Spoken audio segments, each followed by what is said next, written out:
வணக்கம். நாம இன்னைக்கு பார்க்கக்கூடிய தமிழ் சொல் வந்து கடுவன்கிற சொல். கடுவன்கிற சொல் வந்து விலங்கினங்கள்ல ஆணை குறிக்கக்கூடியதா இருக்கு.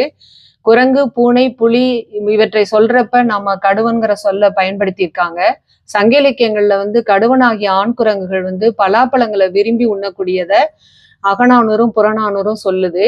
மாங்கனிகள்ல வந்து மாமரத்துல இருந்து பறிச்சு கீழ போடுது ஆண் குரங்குகள்.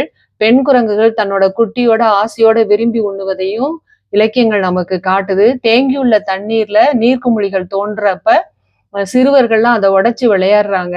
அதை பார்த்த அந்த ஆண் குரங்குகளும் குட்டி குரங்குகளும் அதுவும் உடைச்சு விளையாடுறத பார்க்க முடியுது. மாட்டு வண்டியில உப்பு வணிகர்கள் எல்லாம் உப்பை ஏத்திட்டு போறப்ப சிறுவர்களோட குட்டி குரங்குகள் விளையாடுறதையும் பார்க்க முடியுது.